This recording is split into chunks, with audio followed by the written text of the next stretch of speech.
Бәрәмезгә хөрмәтле милләттәшләр. Бүген без Аллаһының Фатихасын сорап, тормышка илтүче тар юл турында фикерләшик. Тар капкадан кирегез, чөнки һәлакәткә илтүче юл җиңел, капкасы да киң, һәм күпләр шул капкадан керәләр.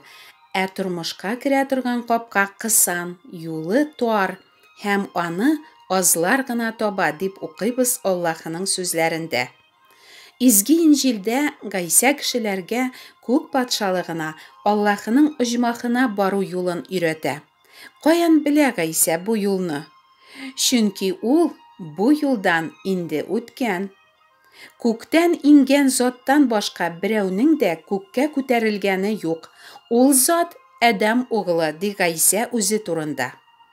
Аллаһы Ата тарафыннан күктән җибәрелгән зат икәнлеге турында Гайса кешеләргә кат-кат әйтә. Мин үзлегемнән килмәдем, һәм мине җибәргән зат хак. Сез аны белмисез, ә мин аны беләм. Чөнки мин аңардан килдем, мине ул җибәрде. Тар юл, ул Раббыдан курку һәм аны хөрмәт итү юлы. Йөрер юлларыңда һәр вакыт Аллаһыны юлдаш ит. Ул синең адымнарыңны тугры якка юнәлдерер. Үзеңне акыл иясе дип санама. Раббыдан курык, аны хөрмәт ит һәм явыз гамәлләрдән ерак тор дип укыйбыз Сөләйманның гыйбрәтле сүзләр китабында. Раббыдан курку ул үзеңә җәза бирелүдән куркып, Аллаһының күзеннән качарга, явыз гамәлләреңне Раббыдан яшереп эшләргә тырышу түгел. Раббының күзеннән беркем дә кача алмый. Ул һәр кешене һәм аның нәрсә эшләгәнен генә түгел, нәрсә уйлаганын да белеп торучы чиксез акыл иясе. Раббыдан курку ул Аллаһының никадәр изге, саф, гадел, кешеләрне кызганучы һәм яратучы зат икәнен аңлап, аны бөтен күңелең, бөтен акылың, бөтен көчең белән ихтирам итү. Аның кушканнарына буйсынмыйча аны рәнҗетергә, кайгыртырга теләмәү. Раббыдан курку һәм аны хөрмәт итү, ул явызлыкны дошман күрү дигән сүз. Раббыдан курку һәм аны хөрмәт итү үлем тозагыннан саклый торган тереклек чишмәсе. Раббыдан курку һәм аны хөрмәт итү кешене тормыш юлына бастыра.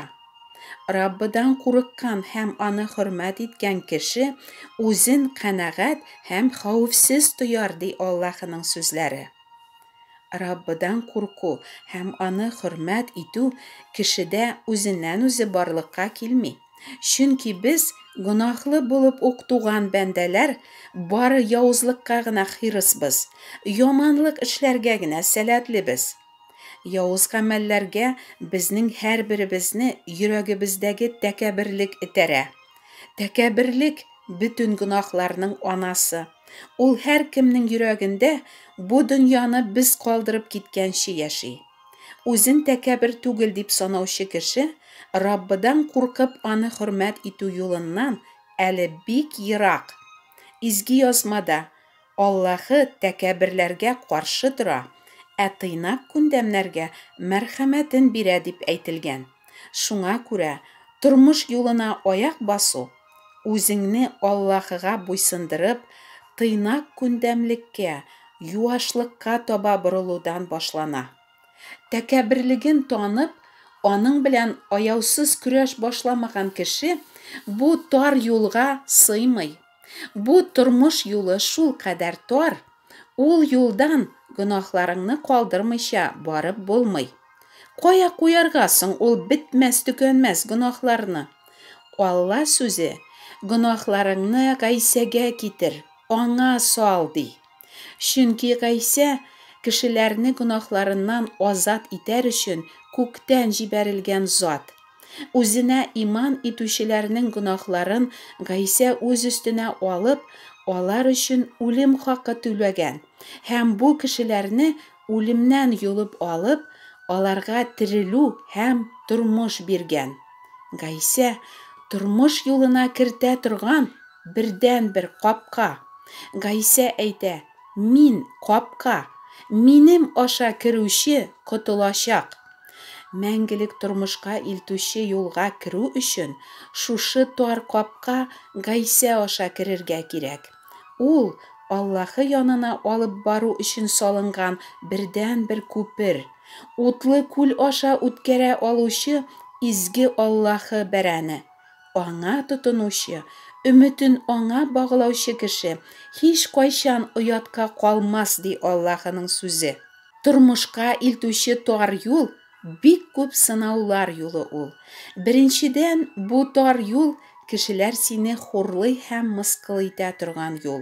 Шуңа күрә кешеләрдән һәм аларның мәсхәрәләүләреннән куркучылар бу юлның нинди икәнен күреп, шунда ук кире борылалар. Бу юлда синең яңагыңа да сугарга, сине хөкемгә дә тарттырырга, күлмәгеңне дә тартып алырга, төрлечә сине җәберләргә дә мөмкиннәр. Ә син аларның барысын да кичерергә тиешсең. Бу сүзләрне ишеткән күп тәкәбирләрнең «Еще чего не хватало, ни за что мин моңа түзеп тормаячакмын» җавабын кайтара белермен.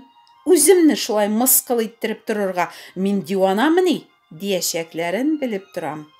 Шулай, үзләрен рәнҗеткәндә эндәшмәүчеләр, уң яңакларына сукканда сулын куеп торучылар ахмак кебек күренәләр. Бик күпләр өчен Гайсәнең өйрәтүләре акылсызлык булып тоела.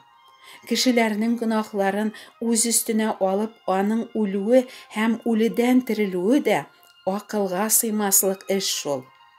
Әгәр Аллаһы үзе ачмаса, гөнаһлы кеше Гайсәнең өйрәтүләрен дә кешеләр өчен хәтта үз җанын корбан итеп аларга булган мәңгелек мәхәббәтен исбатлавын да аңлый алмаячак. Тар юл ул Гайсә юлы һәм ул юлдан Гайсә артыннан баручыларның яраланган мин-миллелекләренең канлы эзләре кала. Чөнки Аллаһы ихтыярына буйсыну үзеңнең ихтыярыңнан, яраткан гадәтләреңнән, гөнаһлы омтылыш теләкләреңнән, файдасыз эш гамәлләреңнән, дөньяви буш хыялларыңнан, үз белдеклелегеңнән, үзеңчә яшәүдән баш тартуны таләп итә бит. Ә без һаман үзебезчә уйларга, үзебез дөрес дип исәпләгәнчә гамәл кылырга, үзебезчә яшәргә телибез. Тар юлдан бару, нәкъ шушы мин-минлелек потыңнан ваз кичеп, үзеңне Аллаһының сүзләренә буйсындыруны, Раббы кушканча яшәүне аңлата. Шуңа күрә бу юлны табучылар аз, ә шушы тар сукмактан баручылар тагын да азрак. Гайсә әйтә: «Күк патшалыгына миңа Раббым, Раббым дип әйтүче һәркем түгел, ә күктәге атам ихтыярын үтәүче генә керәчәк». Бу тар юл төрле сынаулар, кыенлыклар, мәсхәрәләнүләр юлы булса да, бу юл гаделлек, хаклык юлы. Ялган сөючеләр, ялганга ышанучылар һәм ялган белән яшәүчеләр бу юлдан бара алмыйлар. Бу юлдан ялганны нәфрәт итеп, Аллаһының хакыйкать сүзләрен яратучылар, аларны күңел түрләренә салып, тормышларында үтәүчеләр бара. Ә Раббының сүзләре җаннарны савыктыра, күңелләрне сөендерә, балаларны акыллыландыра. Худайның хөкемнәре чын, барысы да гадел. Аларга алтыннан да, хәтта саф асылташлардан да артыграк кызыгырлык. Алар кәрәзле сыек балдан да татлырак, дип яза Дауд үзенең мәдхияләрендә. Бу тар юл кешеләрнең гомер буе җан тынычлыгы тапмаган йөрәкләренә иминлек китерүче юл. Җафа чигеп яшәгәннәрнең барысы да бу юлда үзләренең авыр гөнаһ йөкләрен Гайсәгә китереп, чыннан да иреккә чыгалар. Юаш һәм басынкы күңеллеләр тынычлык табалар. Кая китереп җиткерәсең бу тар юл? Кысан капка аша кереп, шушы тар сукмактан баручылар тормышка керәләр дип өйрәтә Аллаһының сүзләре. Аларның юлларын Гайса үзе яктыртып алдан бара. Гайса тормыш яктылыгы. Гайсәдә үледән терелү һәм мәңгелек тормыш. Кешеләрнең күк патшалыгына китерүче башка юл юк, ди Аллаһы үзенең сүзендә. Киләсе чыгышымда, Ходай насыйп итсә, Раббыдагы бәхетнең ниндилеге турында сөйләргә телим. Хөрмәтле милләттәшләрем, күкләр патшалыгы якынлашты. Тәүбә итегез һәм гөнаһларыгыздан борылып, Аллаһы кушкан тар капка Гайса аша кереп, хакыйкать юлына басыгыз. Мәңгелек тормыш алу өчен аның артыннан иярегез. Амин.